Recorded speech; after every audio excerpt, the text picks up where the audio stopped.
Welcome to Kalpana's kitchen. இன்றைக்கி நம்ம கல்பனாஸ் கிச்சனில் ஒரு டிஃப்ரெண்ட்டான ரெசிபி நம்ம பார்க்க போகிறோங்க. அது என்னன்னா பீட்ரூட் பூரிங்க. இது வந்து எப்பயுமே காலையில் பிரேக்ஃபாஸ்ட்டுக்கு இட்லி தோசை அந்த மாதிரி சப்பாத்தி சாப்பிட்றோம்.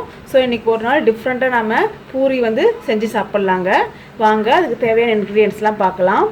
நான் இந்த கப்பில் இந்த டம்ளரில் 2 டம்ளர் கோதுமை மாவு எடுத்திருக்கேன். ஒரு பெரிய size beetroot, salt as per taste, 1/2 table spoon மிளகு எடுத்திருக்கேன், 1 டேபிள் ஸ்பூன் ஆயில் எடுத்திருக்கேங்க. இவ்வளோதாங்க இன்க்ரீடியன்ட்ஸ். இப்போ நெக்ஸ்ட் ஸ்டெப்பாக நம்ம இந்த பீட்ரூட்டை இந்த மேலே இதெல்லாம் கட் பண்ணிவிட்டு தோல் சீவிட்டு நம்ம சின்ன சின்னதாக கட் பண்ணி வச்சுக்க போகிறோம். அதுக்கப்புறம் இந்த பீட்ரூட்டும் இந்த மிளகு வந்து 1-2 இடிச்சிட்டு மிக்சியில் போட்டு நல்லா ஃபைன் பேஸ்ட்டாக நம்ம அரைச்சிக்க போகிறோம்.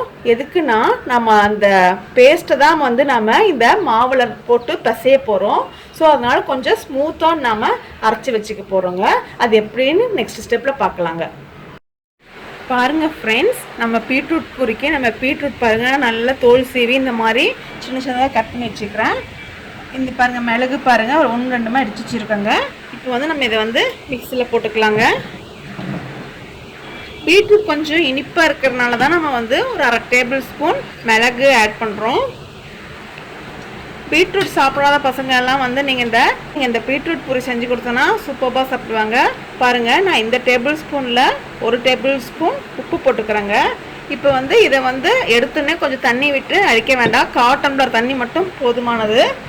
கொஞ்சம் நல்லா ஓட்டின அப்புறம் கொஞ்சமாக தண்ணி விட்டு நல்லா ஃபைன் பேஸ்ட்டாக நம்ம அரைச்சி வச்சுக்கப்புறம் நம்ம பார்க்கலாங்க. ஃப்ரெண்ட்ஸ் பாருங்கள், நாம் பீட்ரூட் வந்து நல்லா ஃபைன் பேஸ்ட்டாக அரைச்சி வச்சுக்கிட்டோங்க. இப்போ வந்து நான் 2 டம்ளர் மாவு எடுத்துருக்கேன் இல்லைங்களா, நீங்கள் தண்ணியே ஆட் பண்ண வேண்டாம்.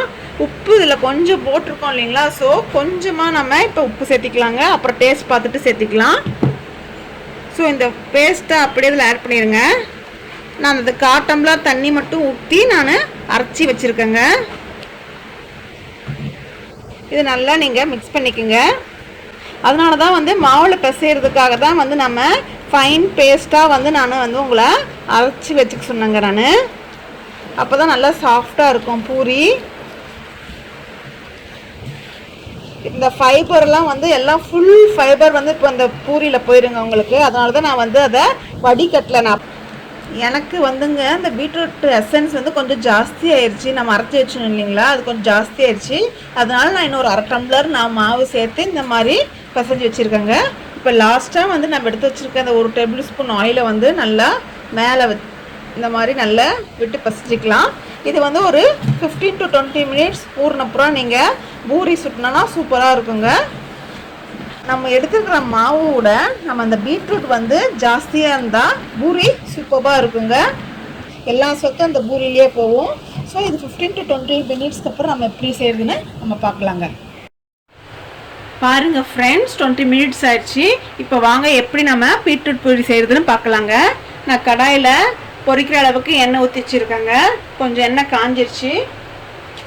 பாருங்கள், இந்த மாதிரி சின்ன சின்னதாக உருண்டை பண்ணிவிட்டு மாவு வச்சுக்கோங்க. கொஞ்சமாக மாவு வச்சுக்கோங்க. இந்த மாதிரி உருண்டையை டிப் பண்ணிக்கோங்க. கொஞ்சம் அந்த மாவு தேய்க்கிறதுலையும் கட்டையிலையும் கொஞ்சம் மாவு அப்ளை பண்ணிக்கோங்க. அப்போ தான் ஒட்டாமல் வருங்க. நம்ம எப்பயுமே பூரி செய்கிற மாதிரி தாங்க. இப்போ நம்ம எண்ணெயில் போடலாங்க. நம்ம அந்த பூரி மிஷினோட நம்ம எப்பயுமே பூரி செய்யும்போது இந்த மாதிரி நம்ம கட்டையில் தேய்ச்சி செஞ்சால் அந்த பூரி வந்து ஆறுனா கூட நல்லா கிறிஸ்பியாக வருங்க. அதனால தான் வந்து நான் எப்பயுமே பூரி வந்து நான் வந்து கட்டையில் தான் தேய்ச்சி நான் போடுவேங்க. அவ்வளோதாங்க, பீட்ரூட் பூரி சூப்பராக பாருங்கள், நல்லா உப்பி வந்துருக்கு. சூப்பராக இருக்குது. கலர் பாருங்கள், அட்டகாசமாக இருக்குது. நம்ம டிஷ்யூ பேப்பர் வைக்கலாங்க. இன்னொரு மட்டும் நான் காமிச்சிடுறேங்க.